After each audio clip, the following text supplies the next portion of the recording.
Cameron Taïjon Blair, aka New Jersey's own Taïjon. Hi man, how are you doing today? How you doing, brother? Doing good. My first question is just what type of day are you having? How are you feeling today? I'm feeling good, man. It's about 10:30 Eastern time. Got to get some stuff done today. Um, Got to go cop a new mic, and yeah, I'm looking forward to today. How about you? I'm good. I'm feeling good. And I know that when you were young, you learned to play the piano. Has that knowledge helped you with making music today? Yeah, for sure. Credit to all the piano teachers I had when I was younger. They definitely noticed that I had an ear for music.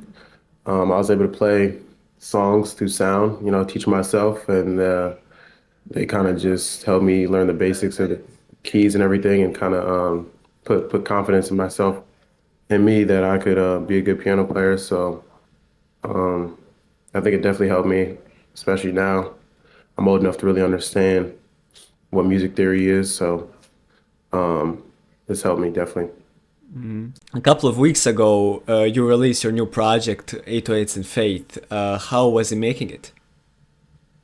It was good, man. I got in connect with this producer out in Russia.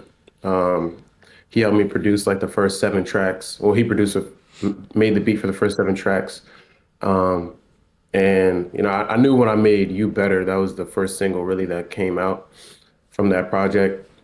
That I had a really good, I guess, like I did really well. I had a good chemistry with those type of sounds. So I reached out to him, and then he kind of just we've been back and forth since then. He's been sending me a whole bunch of beats, and um, it was really fun making it. That was the first project that I dropped that I mixed, recorded, and mastered myself. So it was a big accomplishment. And then I produced the last song on the project. So that was the first song that I released that I produced, from scratch. So it was a good millstone for me. And how did you learn to produce? I used to, so I started making beats in high school. We had a class that we took, beat making class. And that's when I also knew, like, damn, not only I got a good ear for sounds and chords, but I got a good sound for not even a good sound, a good passion for making beats. So I think that's where my passion really started. Shout out to Mr. Kaz. Um, he taught me how to make beats on Logic, and from there I kind of remembered a lot of stuff that I learned from high school because I took a break, a long hiatus from making beats. I did it 2 years in high school. I remember I used to sneak into the room in the after hours. Probably shouldn't be saying this, but I used to sneak into the room after school just so I could make some more beats or finish up something. Um, but yeah, after that I was playing football, so I really didn't have no time to make any beats. I didn't have the equipment. But then as soon as I got some money and I finished playing football, I was like, okay, let me start buying this equipment. So I got this Ableton Push from my friend.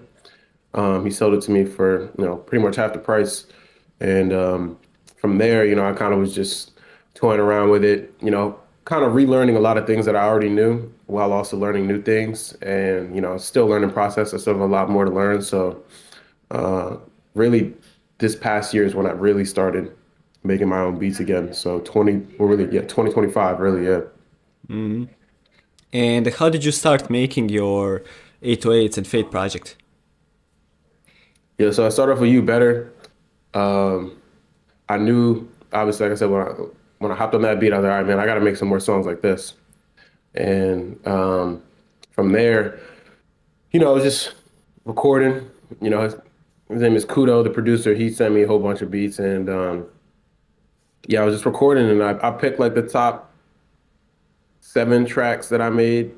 Um, played them in an order. I knew which one, based off of the sound, was going to be the first song, the second song, third, right? Everything. I kind of made it so that it would flow together. Each song would kind of flow together. If you listen to it in order. you'll kind of get that feeling of like, when a song ends, it slowly leads into the next one. Um, the sounds kind of are all cohesive with each other. And it was pretty much a project, just a lot of it has to do with, I bring up God a lot in a lot of my songs, so that's where the faith comes in. It has a lot to do with, um, being a better person, um, owning who you are, and it also explains a little bit, about my roots and where I came from, and gives a shout out to all the people that supported me. And yeah, it kind of just has to do with most songs has to do with faith, so there's 808s in it, and there's a little bit of faith in it in each song. So And on the South Side intro, you mentioned something about your family, wanting to see your family shine. Them wanting to see you shine, sorry. Were you always supported by them when it comes to making music that you make today?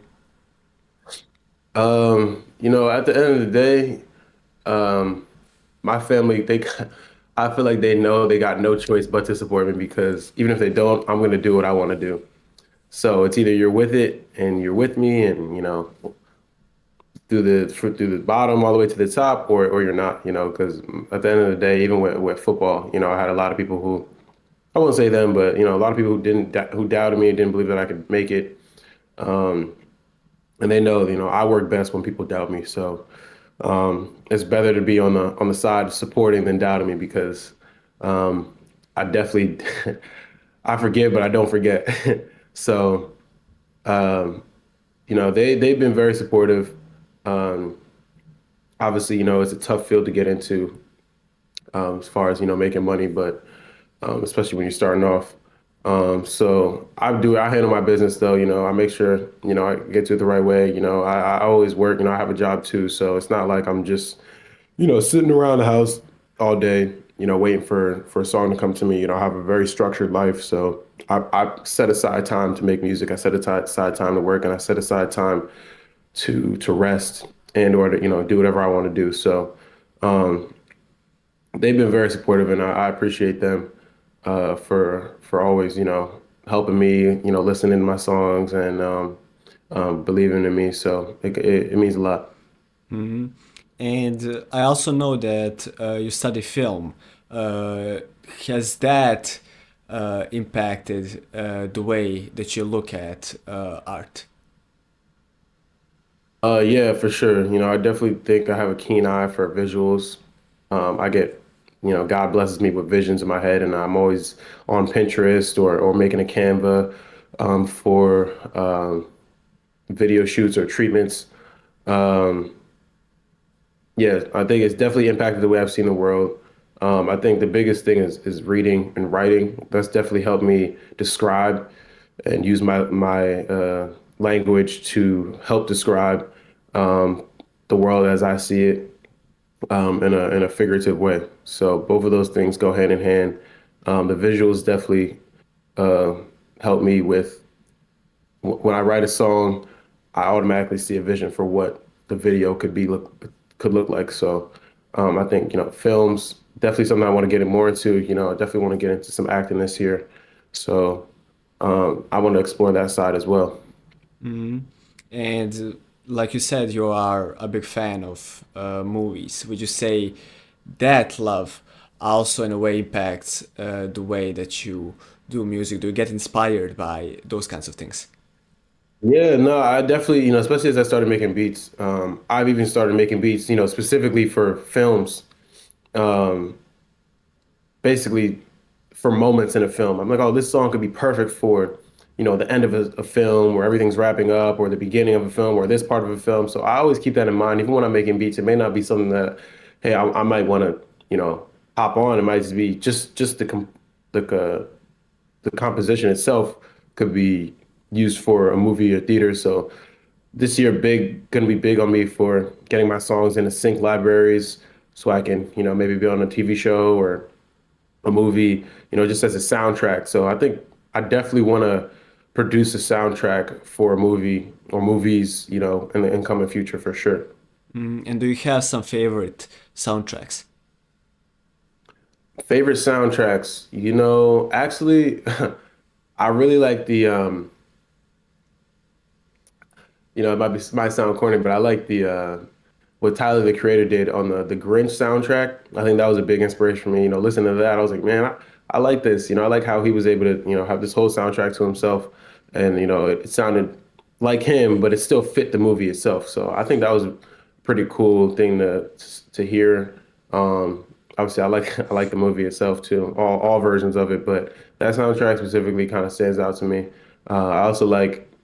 Um, I know Yeet did. I think he did the soundtrack for like one of the Minions or something. I think he might have did a song for one of the. I think that was cool too. It's still funny. It's still funny, but fits with the movie. But you can still listen to it outside of the movie too. So I like those. The Black Panther soundtrack was really good. I like that one a lot. Kendrick Lamar, that was a really good one. From start to finish, you can listen to it with the movie or without the movie. So it all fit perfectly. The sounds were cohesive with the movie. Definitely three big soundtracks that I like coming from movies.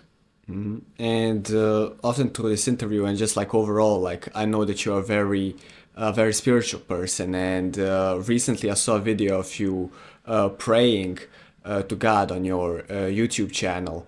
My question is, why do you do those kinds of stuff publicly? Do you try to send some message to your audience? Yeah, for sure. I definitely try to send a message to the audience, especially now. I think as artists, people putting things out, I think it's our job to send messages to our audience. And whatever message you send is up to you. But I know that my message, myself, me personally, I choose to send at least a positive message, especially for the youth, for the people listening, the people that will listen. And I want to do it in a creative way. I don't want to sound like anyone else. I also don't want to sound corny, but I definitely want to send a good message, show people that you can do it the right way and still make it. You can do anything that you want. You can do it the right way. You don't have to cheat. You don't have to lie. You don't have to steal. You don't have to, treat people badly. You can do it the right way. You can still believe in God. It's still cool to have someone or something to believe in and live life the right way while pursuing your dreams. And how did you find religion? Were you just raised in a very Christian household, or did you need to find God yourself? I say a little bit of both. I was raised Christian, ever since I was a kid. My mom, very Christian. She said, always keep God in your life, you know, keep what's important to your life, don't let the distractions, um, get in your way. And I think, due to some of the things that I went through as a kid, um, I had an accident when I was younger and I had to get surgery, and it was a very, as a kid, it can affect you two ways. You can let it affect you for the rest of your life, or you don't let it affect you and you learn how to overcome adversity. And I think as a kid, I didn't really even realize that God was the person who got me through that. I had so many people praying for me, um, for my recovery, to help me get better. And that got me through like my first big, I guess, adversity. And then from there, I have been faced things throughout my life. And, I realized, he was the person that I always turned to. He was the person who really got me through all of those things. So um, I kind of refound him even more so in my faith throughout college, throughout when I was going through what I was going through. So um, I was raised in it, but you don't really understand it till you go through something and you're mature enough to realize, wait a minute, this is how I got through it. So he's always been in my life, whether I knew he was there or not. But now I've taken more of an initiative to maintain that relationship myself. And do you have like a favorite, let's say, Bible verse? Yeah, I got a couple. So one of them I have it tatted on my chest is 2 Corinthians um, chapter 12, verse 10. Uh, and it's that is why, for Christ's sake, I delight in weaknesses and hardships and insults and persecutions. For when I am weak, then I am strong. And then another one is Hebrews. Um, Damn, I forgot which chapter verse it was. But it was thou shalt not forsake you. Um, Free yourselves from the love of money. because God is always with you. And I know my grandma said that to me when I was going through a tough time, and that one really stuck with me. So I said those are my top two. You know, it's kind of a shame that I don't remember that, remember the actual chapter and verse, but it just goes to say, you know, I still have so a lot more to learn. You know. And how does that first one speak to you? Yes, I mean, like I said, I've been through a lot, and he's always been there with me, and it's taught me, you know, don't run from that adversity, don't run from persecutions, and so it's all of those things, you know, um, because at your weakest moments is when you become stronger. Your weakest moments is when God is with you. You know, I saw this one message, and it was, you know, when you're going through something and things are most quiet, and you feel like God isn't there. You know, it's almost like a comparative to when you're taking a test in school and the teacher isn't there to answer questions and it's quiet and you just have to figure it out. You know, that's when you're going through a test. So, you know, when you feel like he's not there, just know that he's just testing you. He's testing to see how you'll react, testing to see how you'll overcome, testing to see if you'll lean on him to get through those moments. So it speaks to me very, you know, deeply. And I feel like my whole life has been centered around that verse, you know, and that was the first thing that I got tatted on me. And that was probably, yeah, like I said, it's the one that stuck out to me the most because, you know, he's always been there for me. And um, in my weakest moments, I know that I've become stronger because of him. And I know that something that you also talk about a lot is how important it is for you to be yourself and to be authentic. Why? Why are you so? Why are you always pushing yourself towards being that? Is there a reason you started taking being real so seriously? Uh, I say the reason is probably because I see so many people faking the lives that they want to live, or faking, pretending to be somebody else, pretending to be somebody that they're not. A lot of times you see, you know, people who are famous or in positions of power, you know, they're playing a character at the end of the day. And I honestly, I don't have the energy or the time to pretend to be anybody. I'm better off just being me. And I think that people who like me or enjoy my music or know me, um, they all appreciate me and they appreciate that I'm very authentic. And I'm going to keep it real no matter what. I think that people are now afraid to be themselves and be 100% authentic and, you know, be real. So I'm trying to give them a voice or a platform to tell them that it's okay to be yourself and to be real. At the end of the day, you know, it's not everybody may not love you, but the people that do, you know, those are the people that you cherish. Those are the people that you surround yourself with. So at the end of the day, you know, more people will probably like you for being real than not. And you love sports. You play football. You're a fan of 49ers. You go to the gym. What would you say is the impact those things had on your like day-to-day life, let's say?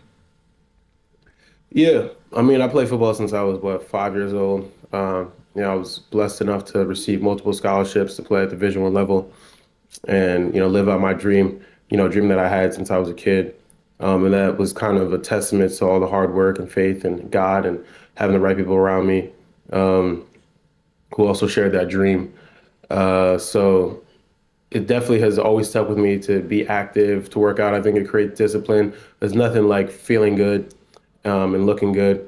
So even myself, you know, let's say my first year, I even struggled to find new goals to reach. You know, once you're done playing football, you're like, okay, what am I doing this for? So I think it's a good challenge. So even still, challenge yourself in ways that you know you have to find a new way to challenge yourself. You know, it's almost like as if you know you create an album that you know is you know one of the let's say you create you know a timeless piece of work, and now you're like, okay, you know, how can I challenge myself to make something else?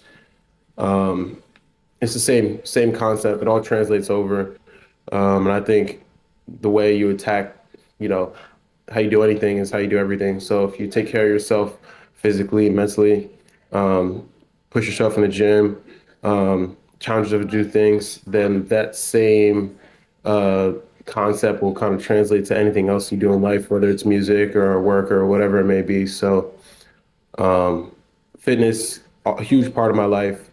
I also am I'm also working on and getting my certification as a personal trainer. So I do that too. And even still with work, I handle a lot of fitness, a lot of training throughout my day to day. So I feel like it's something that is always going to be a part of me. And it's something that kind of came from football, you know, and it kind of is like another way to kind of keep me still attached to that game of football itself is the training and the working out and teaching people everything that I learned. So And you have a live performance happening this February, and you overall have done many other live performances. How do you prepare yourself for one?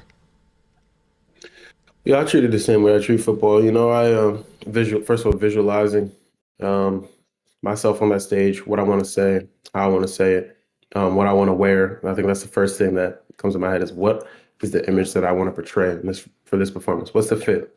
And then what songs I do. So I always practice. One thing I do for sure is working out. I was seeing a video of Beyonce. She runs on a treadmill while she sings a song, so that way her lungs are able to um, get used to what it's like to being on the stage while she's dancing and moving all these things. So, I definitely staying in shape, doing cardio to make sure that I'm able to be active on the stage, but not be out of breath while I'm on the mic. Practicing my voice control, my breath control, doing different vocal exercises leading up to the day. So the day of, I definitely, drinking a lot of hot tea with honey to keep my voice good. I try not to say too much throughout the day so that my voice is fresh and ready for the performance. Uh, yeah, so all three of those things, visualizing, preparing my voice, and staying in good shape so that way I can be active on the stage and still have good voice control or breath control while I'm on the stage. Those are probably the three top things that I do to prepare myself for when I'm performing. And you mentioned about choosing your outfit, and I know that you have your own clothing brand as well. How did you learn to dress so well? Were you always a good dresser, or did you need to learn that at some point? Um, my mom used to dress me when I was a kid, but and she always used to, she always used to put us in some nice fits. So I knew like, okay, I wouldn't say she taught me how to dress, but I knew I know I want to dress good, based off of her, how she used to put us together when we was kids, going to church and all that. She always had us color coordinated. And, I just something that I just took pride in. I was always even as in elementary school. Go back to some fits when I was a kid, and I'm like, man, I actually just to this day I still like the fit that I wore. So um, it's something that I always had. My parents are all stylish too, so I think everybody in my family is kind of they have their own sense of fashion, but they all know how to wear it and what to wear, and it fits them perfectly. So it's something that's kind of just been ingrained in me through my family. People that I've been around, we always take pride in looking good, and it doesn't always mean that you have to, buy the most expensive stuff. It's just about how you wear it and what you're wearing is the most important. So I think that's something that me and my friend Brandon, when we came up with our brand, that's something that we wanted to uh, integrate into the brand is, stuff that we would like to wear. If we would like to wear it, I'm sure somebody else would. And that's first and foremost. If I wouldn't wear it, then I'm not gonna ask somebody else to wear it. So it's really just we were going around, we were talking, and we were like, man, clothes, when we go shopping, it's hard to find what we want. But there's a vision that we have, and it's hard to find. So let's just make our own. Let's make our own because we have a vision, and if nowadays if you want to buy, a t-shirt or a hoodie, it's like $100 for whatever. So it's like let's at least make it affordable, as we start, because it's something that we want to wear. It looks good, feels good, and you can, it's not, overpriced. So. Um, I think that's something that we kind of integrate into our brand and something that we want to keep pushing as we grow. And you're a very versatile musician. You can sing as well as rap and as well as produce. How did you learn to sing? Did you need to take some classes, or did you learn it yourself? I pretty much learned myself. I think I was always an entertainer as a kid. I always had a big voice. I had no problem being in front of crowds and performing and stuff, even with talent shows, stuff like that as a kid. And yeah, it was kind of like a secret. I used to get a little shy. It was kind of like a secret gift of mine that I had that I knew I could sing, but I wouldn't necessarily do it for people. Um, in my head, I was like, man, I'm not going to sing for anybody unless I'm getting paid to do it. So, here I am, pretty much doing that.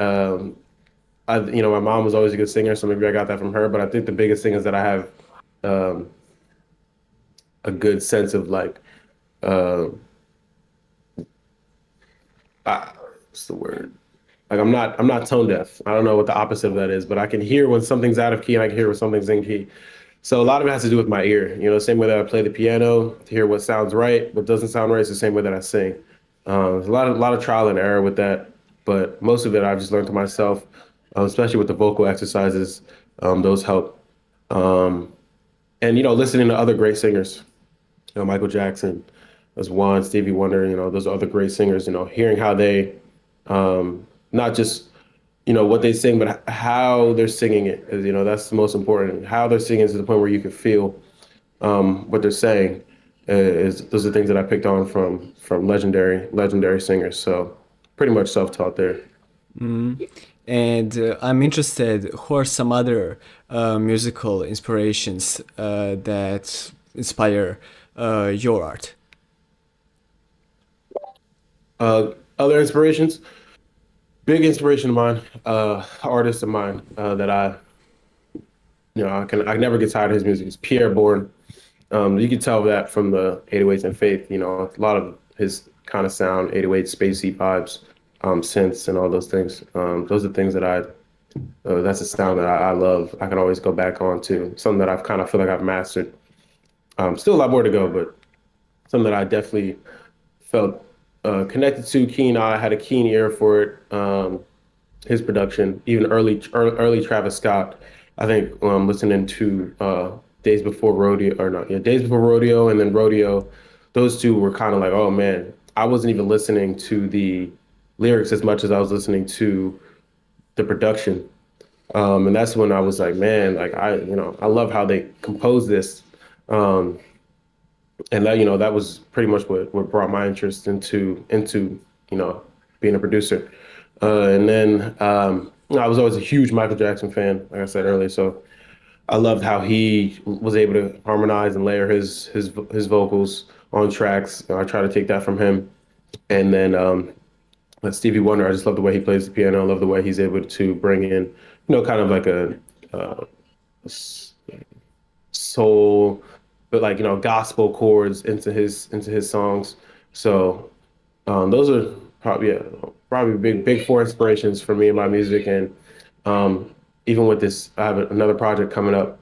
It's going to be very jazz fusion inspired. I think I got a lot of that from my dad. He showed me a lot of good jazz musicians, art musicians, and I just love the way they compose their music as well. So I wanted to bring that little bit of inspiration into my next project. And how do you make a song? How does a taïjon song come about? It kind of depends. If I'm using a beat, a lot of times I'll just go through the whole thing. First thing I'll do is I'll find the hook. I'll freestyle the whole, hop on a freestyle, just get out what I feel. Whether there's some words or not, most of it is how I want it to sound, how I want the song to flow. Where's the hook going to be? What's the most catchiest part of this verse? And then after I find that hook, I kind of just build the verse around it. I lead up to it. Try to build tension with the melodies that I use and the lyrics that I use, and then kind of just fill in the spaces with the lyrics towards the end. That's one way I do it. If I'm doing a single, but if I'm doing like a project, a whole album, I want it to be cohesive. So I try to make sure that the lyrics are down put and they all flow and are cohesive with the same message. And they're telling a story. So for my new project, a lot of it, I probably wrote most of the songs that I recorded because I wanted to tell a story. So It kind of depends on the beat, depends on the song, but those are probably like the two main methods that I use when I'm writing a song. Which is still being a smaller artist, what do you want your legacy to be? Why are you making music? Yeah, so I want my legacy to be known as I want to be one of the greatest, artists in the history. I want people to put my name, with the top 10. I know I still got a long way to go, still a lot of learning to go. But everything I do, I try to strive to be the best at it. When I was playing football, I wanted to be, the top, 1% to play at the next level. I even wanted to play in the NFL. But when I knew, I was like, oh man, I don't have to put my body on the line you know, to be great. I have other talents and things surrounding me that can also give me that same outcome. And I knew music was one of them. There's a reason why God blessed me with these talents, and now it's just up to me to carve them out and become better with it each time I go. I want to be known as one of the most versatile artists, one of the people who can make things for anybody, to make anything for myself. And I just want to be known as somebody who, did, like I said, did it the right way, was a creator, didn't believe, always believed in themselves, didn't care what other people thought about them, and always had a good message behind what they were saying.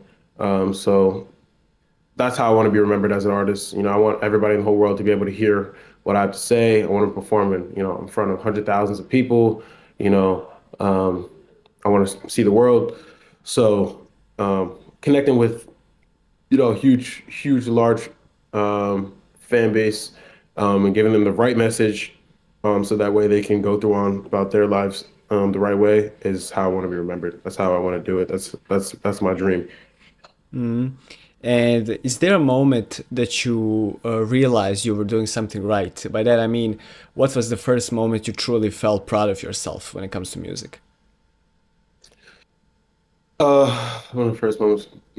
Yeah, I mean, I think I realized I had a talent to write and make music when, in college we used to freestyle, me and my friends. We always used to freestyle. And there would be plenty of times where I would just be rapping and I'm like, damn, I wish I recorded that because it was so good. It was so smooth. Like I just did everything off the cuff, didn't write it down. We just did it a lot, so I got good at it. That's when I realized I had a really good talent for making music, for recording, for rapping, for singing.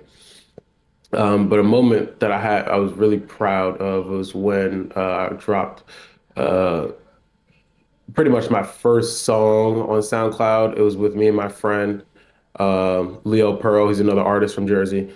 We did a whole project together too after that. But we dropped this one song, "Peace and Order," on SoundCloud, and I was listening to it and I was like, damn, like this is actually really good. Like I would really listen to this.